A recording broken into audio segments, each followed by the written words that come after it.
Disadari atau tidak, sebagian besar orang tua menginginkan anak laki-laki dibandingkan anak perempuan. Tak sedikit orang tua yang lebih mendambakan bayi yang akan dilahirkan berjenis kelamin laki-laki dibanding keinginan untuk mendapatkan bayi perempuan. Perasaan kecil hati juga terkadang menyelimuti pasangan yang belum juga dikaruniai anak laki-laki. Inginnya hamil lagi sambil berharap-harap supaya bayinya laki-laki. Bahkan pada masa jahiliyah dulu, lahirnya anak perempuan merupakan kehinaan dan aib yang memalukan, sebagaimana digambarkan dalam firman Allah Subhanahu wa taala dalam surat An-Nahl ayat 58 sampai dengan 59, yang artinya, dan apabila seseorang dari mereka diberi kabar gembira dengan kelahiran anak perempuan, merah padamlah wajahnya dan dia sangat marah. Dia menyembunyikan diri dari orang banyak karena buruknya berita yang disampaikan kepadanya. Apakah dia akan memelihara anak itu dengan menanggung kehinaan, ataukah akan menguburkannya hidup-hidup di dalam tanah? Ketahuilah betapa buruknya apa yang mereka tetapkan itu. Dari ayat ini, kita ketahui bahwa sebagian orang Arab dahulu mengubur hidup-hidup anak perempuan mereka ke dalam tanah. Setelah itu, Islam datang mengajarkan untuk berbuat ihsan terhadap anak perempuan sebagai qurbah atau pendekatan diri kepada Allah yang akan mengantarkan seorang muslim, baik laki-laki maupun perempuan, kepada kebahagiaan di akhirat dan terbebas dari neraka. Prinsip lebih mencintai anak laki-laki daripada anak perempuan merupakan bagian dari kegelapan jahiliyah. Yang sangat disayangkan adalah bahwa hal ini masih ada pengaruhnya hingga sekarang.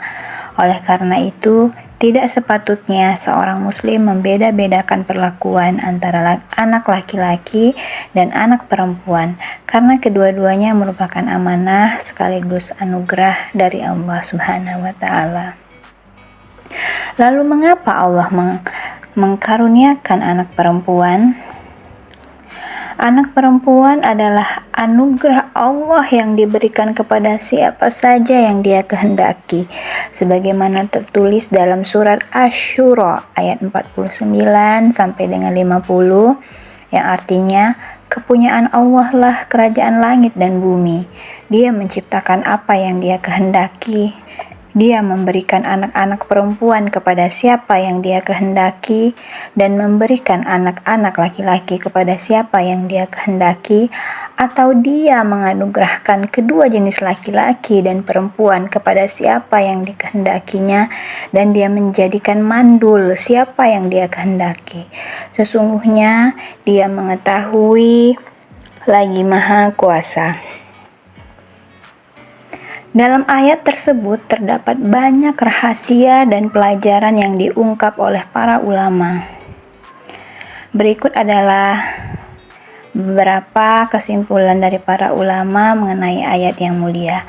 Salah satunya dari Ibnu Jarir At-Tabari yang berkata, Allah Ta'ala berfirman yang maksudnya Allah mempunyai kekuasaan di 7 lapis langit dan bumi.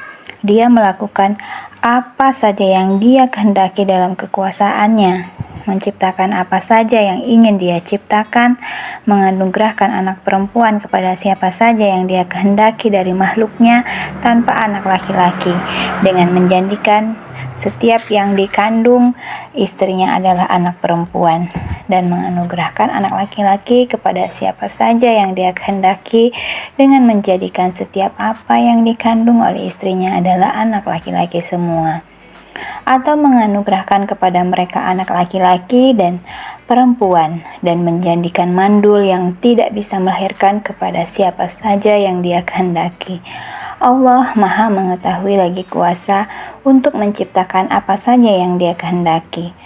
Tak ada sesuatu pun dari ciptaannya yang luput dari pengetahuannya, dan tak ada sesuatu pun yang dapat menghalangi apa yang hendak Dia ciptakan.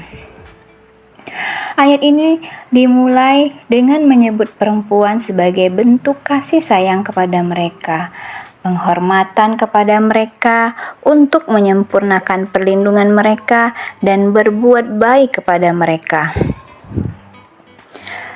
Ibnu Katsir berkomentar, Allah memberitahukan bahwa Dialah yang menciptakan dan menguasai langit dan bumi serta yang mengaturnya. Sesungguhnya apa saja yang Dia kehendaki pasti terjadi, dan apa yang tidak Dia kehendaki tidak akan pernah terjadi. Dia menganugerahkan kepada siapa yang Dia kehendaki dan mencegah siapa yang Dia kehendaki. Tak seorang pun dapat mencegah apa yang Dia berikan, dan tak seorang pun dapat memberikan apa yang Dia cegah.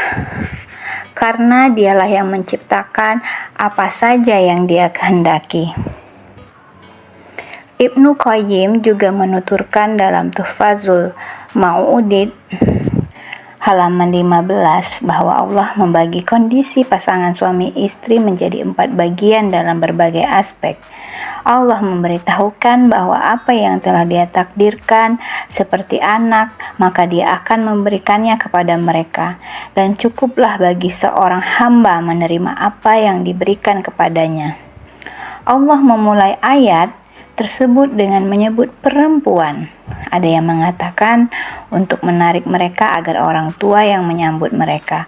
Ada juga yang mengatakan yang terbaik adalah Allah mendahulukan mereka, yaitu anak perempuan. Karena urutan perkataannya adalah Dia Maha melakukan apa saja yang Dia kehendaki, bukan kehendak kedua orang tua.